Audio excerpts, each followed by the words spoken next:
come away because. All right, plyometrics. Last couple months, this whole quarter, I've been learning plyometrics. Didn't really know where I wanted to go with it for the first like couple weeks. It was like any article I saw, any like thing pop up on Instagram or anything that came across that was like plyometric. I was like, ooh, cool. Just kind of like read and then put to the side and be like, cool, plyometrics. But started kind of wanting to go in the direction of maybe doing a case study.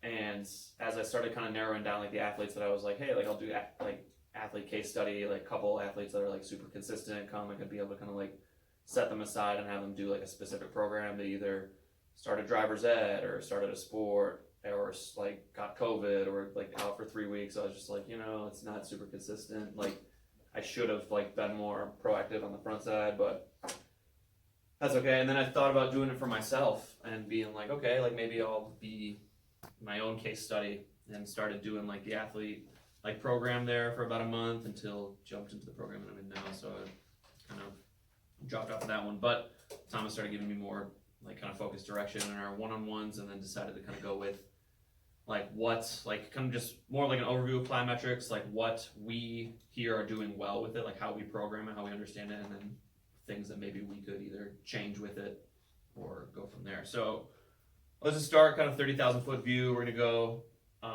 what are plyometrics, like what's true plyometric activity. Then like what's the difference between like a plyo and a jump, because it can be pretty subtle and sometimes we can kind of blend and mix and match the two. Shockingly enough, there's a little bit of science behind it, so we're gonna go even 30,000 foot view of that. We're gonna see the difference, like how they're typically categorized as like intensive versus extensive by the way they're programmed. Then we'll go over a little bit of programming, not as much, just because in the like what was like a month, maybe a month and a half ago, we kind of went over that like in one of these in-services. You gave us that big like ripped gym, like their whole breakdown of like the way that they program their plyos. So gonna go back over that a little bit, but not necessarily beat a dead horse, and then see how we're doing just based on what like everything that like I've learned, everything how we've been doing it, and maybe what we could be doing differently in the future. So true plyometric activity. This definition is not as daunting as it seems, but I'll go over it. Yeah, he's the guy. Super training. A method of mechanical shock stimulation to force muscle to produce as much tension as possible, characterized by impulsive action of minimal duration between the end of the eccentric braking phase and the initiation of the concentric acceleration phase. It relies on the production of a very brief explosive isometric and eccentric isometric phase, which precedes the release of the elastic energy stored in the tendons and other components of the series elastic component of the muscle complex during eccentric deceleration phase. What is that talking about? We'll go over it. So it's not as difficult as it seems, but essentially, like Brishkevsky's method was the shock method that he like was all about. He said it basically consists of stimulating the muscles by means of a sudden stretch preceding any voluntary effort afterward. So it's kind of just go almost like line by line here. So mechanical method of shock stimulation to force the muscle to produce as much tension as possible. That is pretty much the exact reason why when we have people do like depth drops, or like when we have them stick at the end of any of their landings, we tell them stick like a statue, because a lot of times we'll see athletes kind of do a stick, but they'll kind of get more of their like tendons and be more shock absorbers, like with the rest of like their knees or maybe their hips and all that kind of stuff. And when we're doing stuff like this, that's pretty much the opposite of what we're going for. We're going for intense muscle contraction and stiffness so that we can produce what we're trying to go for, which is just muscle tension. So then characterized by impulsive action of minimal duration between the end of the eccentric braking phase and the initiation of the concentric acceleration phase. This is basically talking about ground contact time. So it's characterized, like we're going to go over this later, what the difference between like plyo and a jump, but it's basically like the most minimal amount of time on the ground we can spend is going to give us that best shock like response that we're looking for. In that eccentric braking phase, like when you're coming down like touchdown and then getting into that rebound phase. And then it says relies on the production of very brief explosive isometric eccentric isometric phase, which produces the release of the elastic energy stored in the tendons and other components of the series elastic component. That's also known as the stretch shortening cycle. So like your ankles, like your calves, your like muscles and tendons that are in and around that area are, or any kind of like muscle that you're using like to do like either eccentric like lengthening or like concentric shortening, there is a series elastic component in that muscle and the tendons and the fibers that when you say we're going to land from like, we're doing like multiple ankle jumps, you're landing on one ankle jump, there's a stretch, just like a rubber band, like think attached to the bottom of your ankle. As you're landing on your toes, that's going to come down, it's going to stretch, and then as you're producing that force to come up and off, it's going to snap that rubber band. That's a very simple explanation of the series elastic component.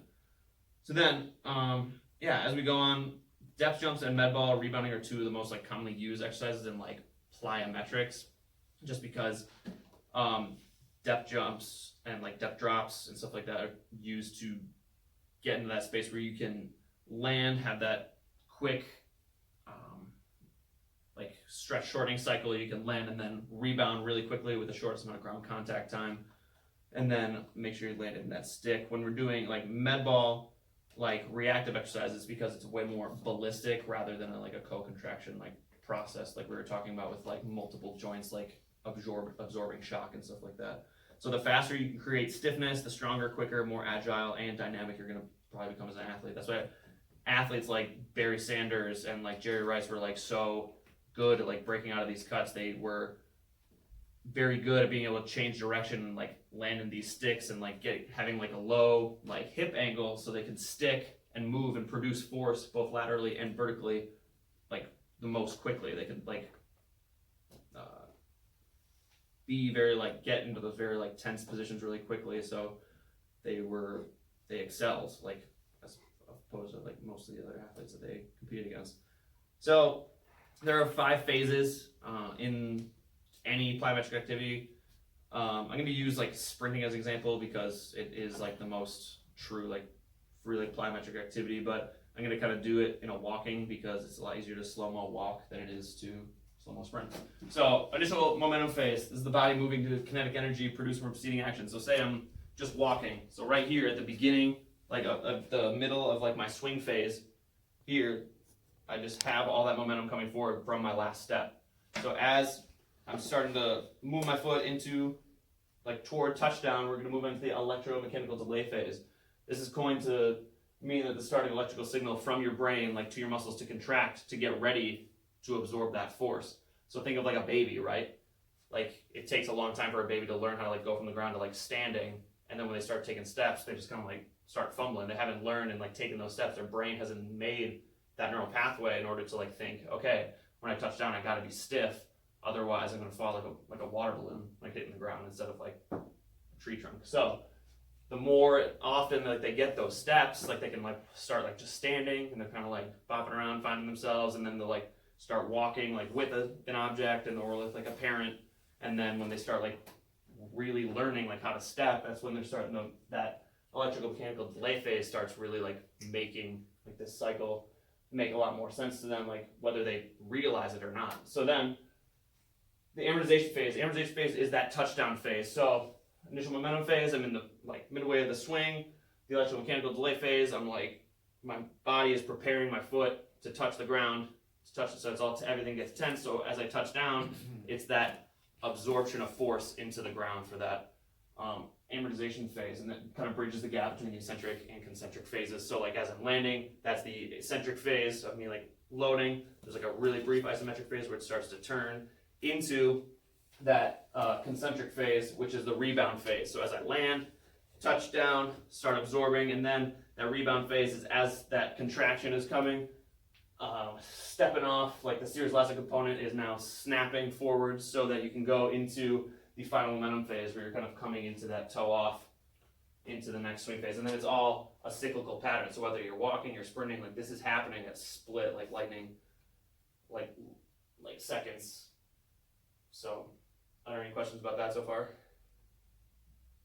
So this is just happening, like, especially all of these phases are happening, and we're like, because we've taken such thousands of steps in our life, like millions of steps, and even like sprinting, like that's why, like, Trevor's way faster than a baby, because he's done it a lot more times. Thank God. Yeah, so. Depends on the baby. So yeah, I mean, with all those like phases in mind, like what are the difference between like a jump and a plyo. So that transition to that coupling phase, like that amortization phase, that's prolonged more than like 1500ths of a second. Like it's longer than that, then it's usually constituted as just jumping. So that's why like when we're doing like those little ankle jumps, like those are more plyometric than when we do like a snap down to a box jump. Like even if it's like with no like delay at the bottom. So like for a jump, like we're saying, like it's usually like characterized by a takeoff and a landing. So that's why like when we're doing like the snap down to like a box jump, like we're snapping down, we're owning like all of that force into our muscles, and then like we're going from there, that's the jump. So it's a takeoff into a landing. A plyo would be more like a depth jump where you're starting from like a taller position, like taking a drop, getting into that amortization phase, we're in that rebound phase, and then landing and continually rebounding. So like I said before, it's more ballistic, think med ball circuit, like as you're holding like that ball up above your head and like slamming against the wall, you're not like throwing it, catching it, and then like winding up and whipping. It's just like boom, boom, boom, playing hot potato with the ball on the wall. So yeah, so when as like a jump or like a big throw, we'd take more of like that time to like wind and whip and do all that kind of stuff. That would be more like jumping as far as throws than a plyo. Is that what's the main differing factor? Is it intent? Intent, we are going to talk about this. So there is an intent piece behind it, but as far as like just the biggest differential between a jump and a plyo would be that that coupling with that amortization phase and how long that ground contact time, basically. Right. Okay. So a jump, you're taking off. You're not worried about what's happening once you take off. Because then you're like landing and like whatever. Right. You're jumping and just absorbing that force. It's not. You're not worried about like the rebound afterward. Yeah. Cool. So. Yeah, so jumping and plows are basically axis defense against gravity. We're trying to get better at being longer in the air or further from our initial target if we're going like horizontal.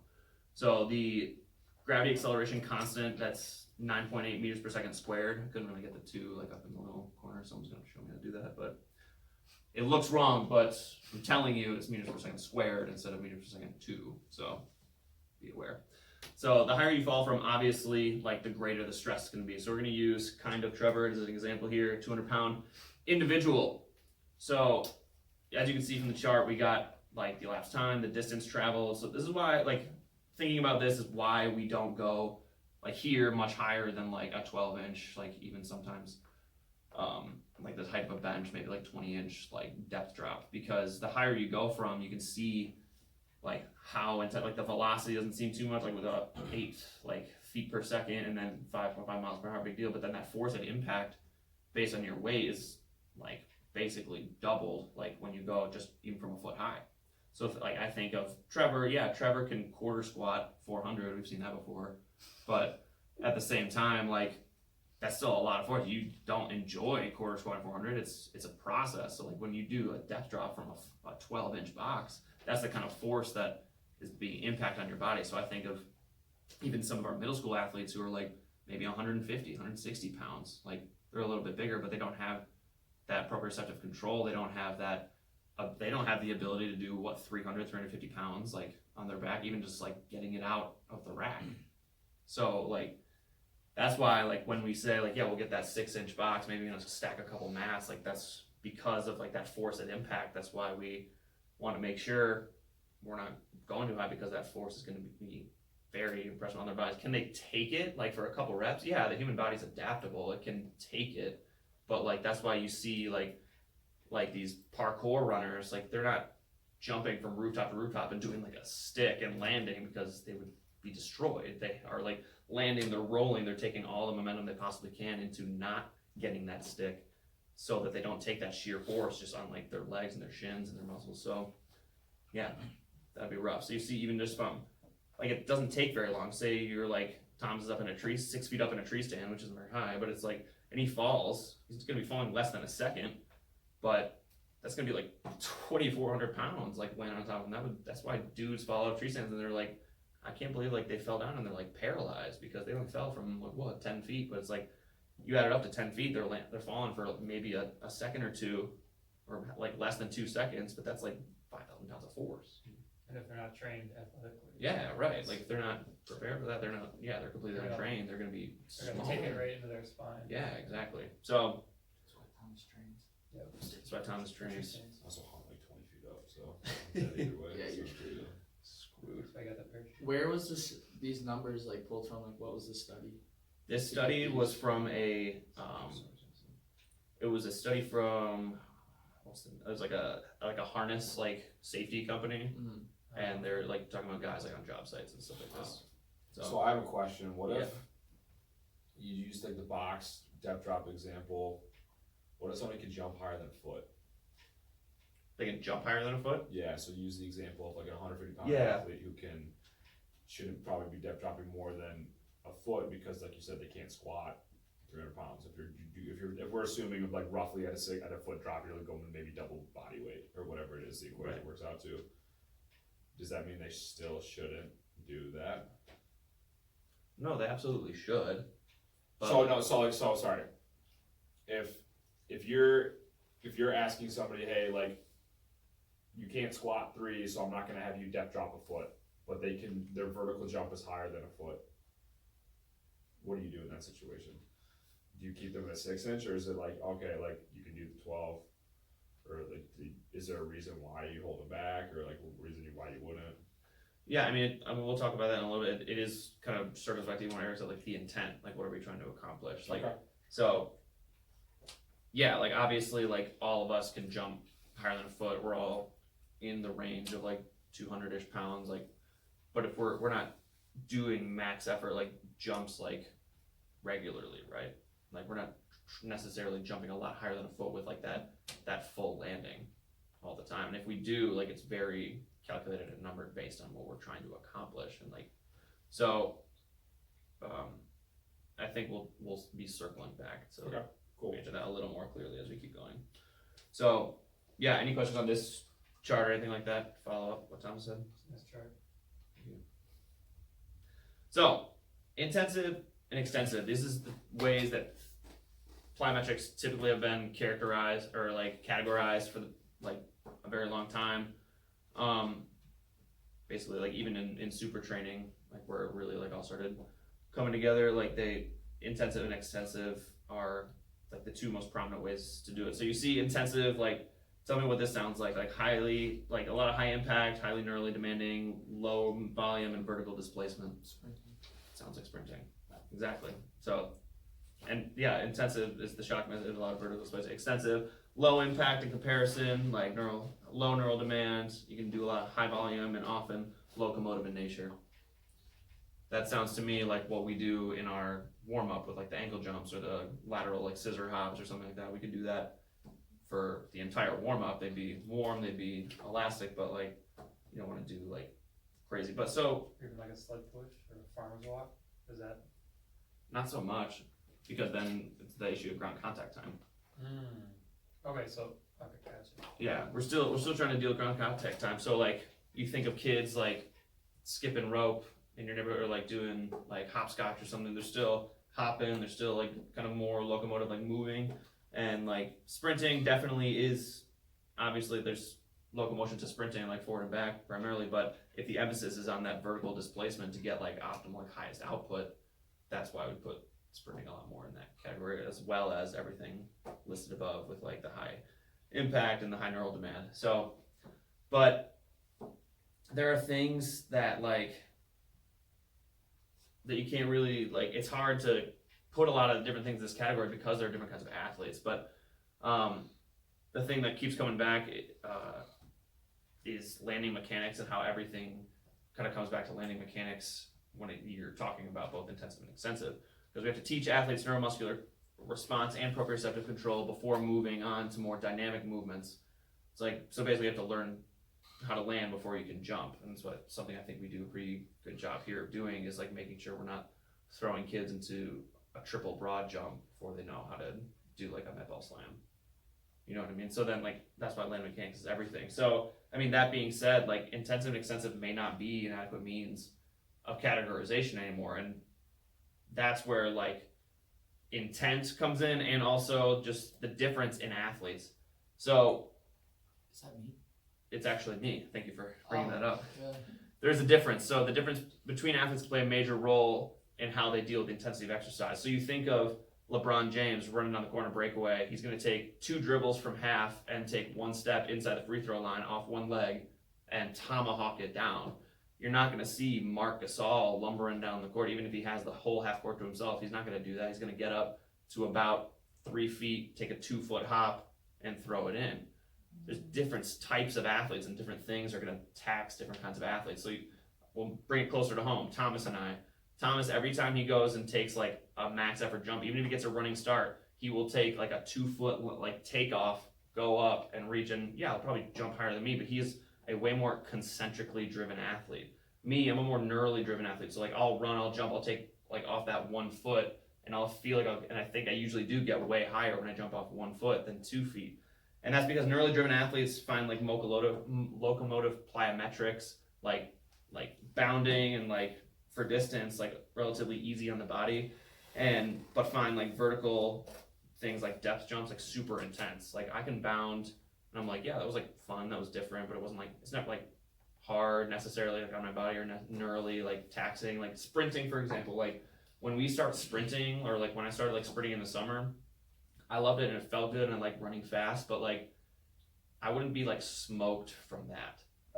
And then like Thomas has told me in the past things like, yeah, dude, we started sprinting and I was like smoked, like my mind, like I'm just zapped. But then like when I get into the groove, like I feel way better when I'm sprinting, all that kind of stuff.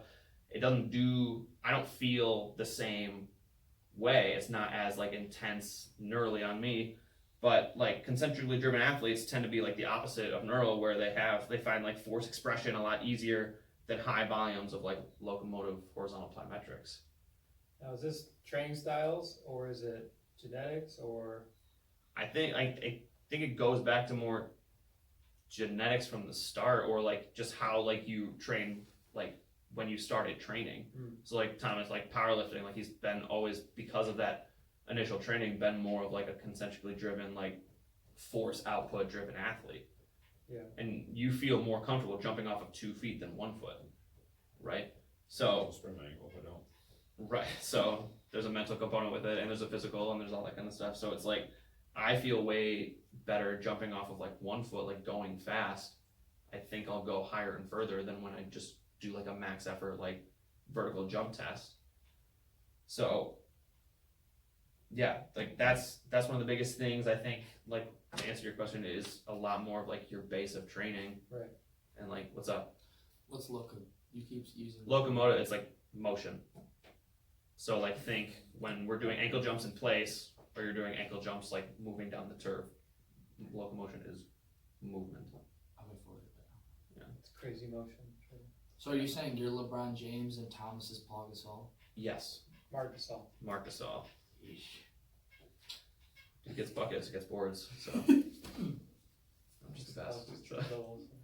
So yeah, I mean, along with like the neural and the concentrically driven athletes, like you also have intent. Everything we're going back to. So intent is an important factor to consider when you're dividing extensive and intensive movements. I think it talks about like how very trained athletes like can have a lot better like response when you introduce new things, because they've already had thousands of reps like underneath them to be able to like they have better pre-activation strategies in order to like accomplish the work done that you put in front of them. Like inexperienced athletes lack the neural control and skills learned from thousands of landings. This often shows when athletes are striving for maximal height or distance but end up like stamping the ground.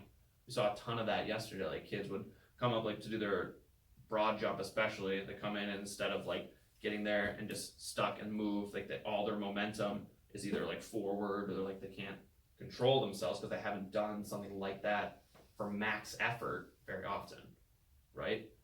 So continues on, stamp their feet, which tends to bleed all the force they're producing into the ground, equaling longer ground contact times and poor concentric output, or being highly tentative and absorbing most of the forces through joint distortion. So like jumping and landing like in the deep squat just to kind of make sure that they're getting the distance that they want, or getting the landing they can without moving like their feet or moving their weight forward into the front of their toes and all that kind of stuff. So both types of inexperienced athletes struggle to control intent, not only with their landings, but with their dynamic ground strikes. So like sprinting.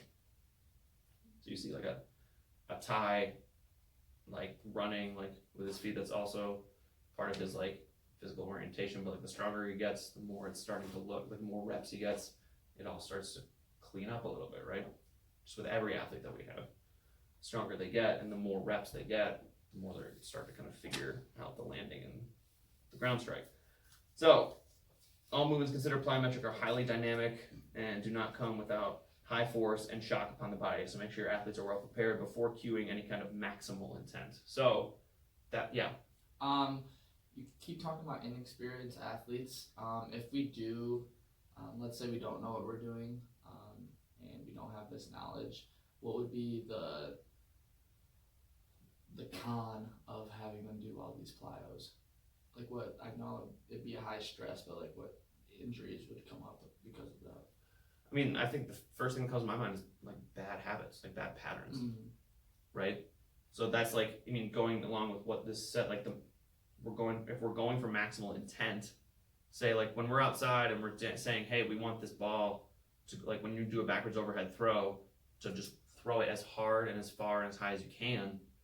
That's the intent for maximal intent. When we don't tell them when we're doing ankle jumps at the end, hey, I want you to try and touch the ceiling with every single one of these jumps. Like that's not the intent, right? Is we're making clear the intent, and especially per athlete, like even in like the front side of our program, like, hey, you're gonna do like these deadlifts. In between, you're gonna go do a triple broad jump. The intent is for you to touch the ground like as quickly as possible and get as far as you can with each jump. So you'd compare it more to sport, like we're just encouraging better plyo so that it can translate into better sports. Yeah, but also like, so like for example, if you have a less trained athlete, like someone who has trained but like is still kind of like young training wise, like maybe like 1 or 2 years training, you're probably not going to have them do a triple broad jump if their ground contact time is like, if they're jumping, landing, kind of like slowly but like still moving, like resetting and going again and again, as opposed to you see like a Nick Clark or JT where they're like boom, boom, boom, and then they're there. You probably want that first athlete to be like, okay, let's do that med ball slam to a broad jump so you can work on that like that intense like downward motion and like that snap down into a further jump and landing. So we're working on two different things at the same time, but because they don't have the elastic capability to make a triple broad jump or even like a double broad jump, like a plyo instead of 2 jumps. You could argue too that it's less neurological. Yeah. Like a single throw and jump is going to be less. Without a doubt, yeah. So that's why I think it's so good that we have like those options in like embedded into our program. It's like, it's not necessarily a skill set. They all can jump 3 times in a row, but it's the intent. Like, are we trying to develop that elasticity and distance and landing mechanics?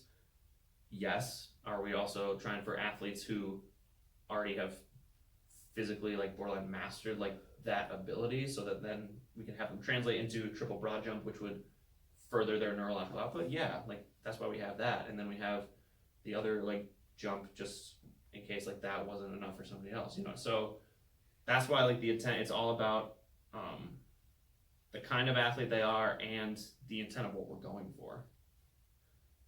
So are there any more questions on that right now? I'm sure we'll circle back around and talk a little more. I have some things at the end. Okay. Programming, yeah, like I said, we talked about this in service a little bit ago. The more intense the jump, obviously they're taxing like the less volume. So ankle jumps, we can do 3x6, that's 18 jumps. That's not a big deal because it's very extensive. It's very light. You're keeping everything tight and strong, but there's no maximal intent to it. So like a long response, something like that would be like 3 to 6%. This is a chart directly from like that, that ebook, like the ripped guys. You watch the videos, Trev, like I read the ebook. We all did the paper. I think it's still out there on the desk, but. What is response? What are they referring to? A response would be like,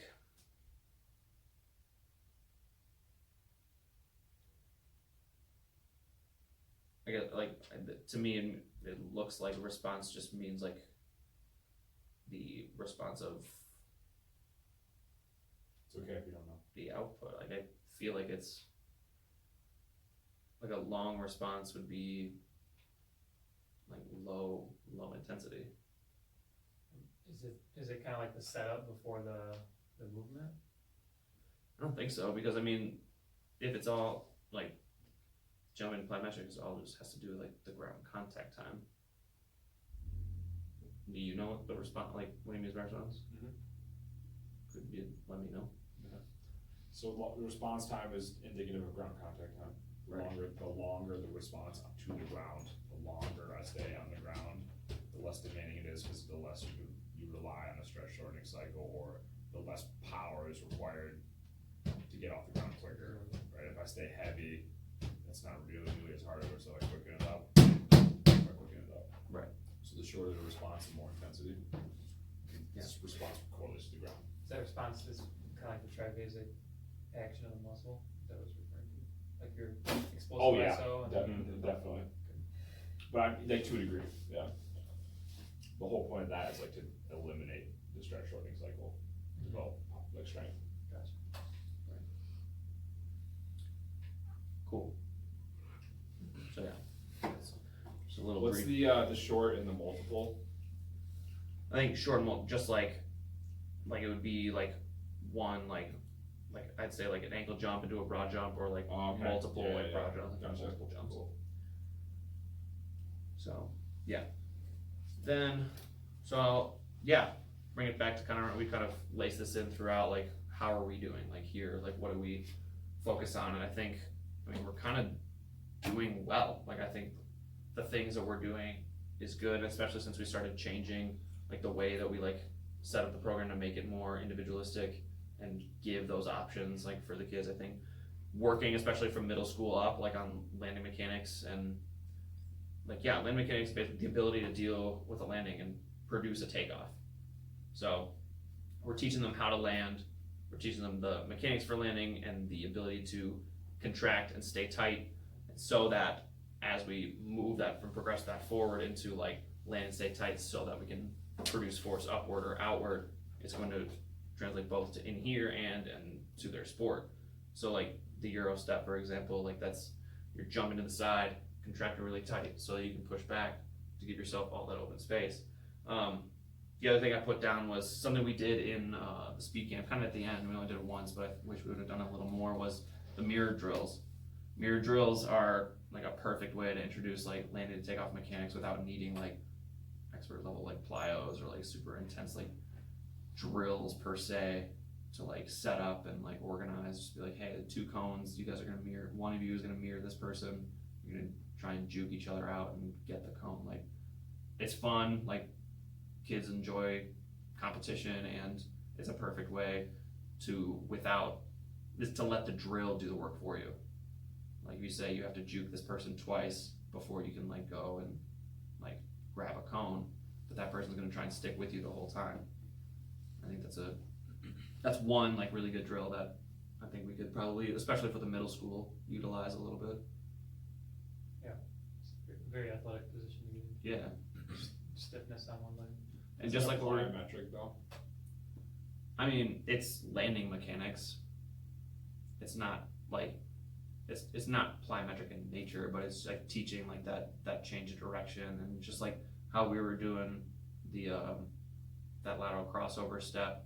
We're trying to have them on that, like they're stepping over, they're getting tight, just like I was saying at the beginning, like why like Barry Sanders was so good at what he did, because he could create that stiffness so fast and then press down and touch off. It's the same kind of drill, like just being able to see your opponent and just change your direction faster than you can keep up. You just get that first step. We're coaching speed and strength, like that's all they're gonna need is that one step. So it's kind of taking the basics, like plyo basics, and then bringing it into locomotion in a sense. Yeah. Is that correct? I mean, it's locomotion for sure, but like to say that's a landing mechanics drill, I think that'd be a stretch, just because like what are you landing from, like your foot, like it's like saying spring's a landing mechanics drill, which could be an argument because you're absorbing, you're producing force, but it's like At what point is it? Exactly. I mean, it's more like at what height, at what right. It's but it's like a lateral like change of direction drill, but it's it's not. lateral change of direction, but it's also like a lateral like it's the ability to produce force and create a takeoff. So if I'm coming here and I'm shadowing someone, I'm producing force, takeoff. I'm not like it's not that dramatic necessarily, but that's more what I need for producing that kind of stuff. That makes sense. I'm not saying to use that as opposed to like doing like a depth drop or a small slam or something like that drill. I'm just saying like, especially for middle school, to like make like a fun little competition while still like using those kind of mechanics. Same principles to absolutely produce. I'm starting. I added a Euro step just for this purpose with Gibby's handshake. So Perfect. I'm gonna start doing that with other athletes. Good. We'll thank you later. Thank you now. But yeah, as far as everything goes, like that's pretty much all that I really have left to say. Otherwise, like this chart has been something that I've used a lot, like when thinking about like the future of like how we program those or get the options for those plyometrics for the high school, especially because I think it's this chart combined because we already are doing sprinting. We're already going to be hitting intensive almost no matter what, unless like they're injured already, and if they're injured, they probably like don't need to be doing super highly intensive like impact, especially in a vertical displacement. So yeah, but that doesn't mean that they can't do some extensive stuff as long as it's not aggravating the rest of their injury. So I like the way that we're programming it. I like the way that we're giving options for the neural and the concentric like base kind of athlete, whether we realize it or not. I think we probably did, but at the same time, that's gonna the way that I program things in the future is definitely gonna reflect that. What do you mean by that? So like going forward, like I'm not gonna only think like so when we have a middle school like programming, I'm not gonna be like, oh shoot, we need a plyo or like a throw or something like that. Just throw this up there. We haven't done that in a while. You know, like that's not an effective means of progress, right? So when I think about the next time like we go like for next month or something like that, I'm gonna sit down and like think like what do these kids need, like what we need to prioritize, which is in mechanics obviously for middle school, and then like how to like what's the intent, what are we trying to accomplish for them, and then is it going to be super intense or is it going to be extensive and have more volume? Don't you think we've been hammering that home the past 2 months though? A lot of snap downs we've been doing in traps. Yeah. That's why I think like I want to continue that trend. So you just progress it is what you're saying? Yeah. Cool. What are your other questions? Is that all you have content wise? Mm-hmm. Beautiful. Good job. You killed it. Congratulations first. You kind of went from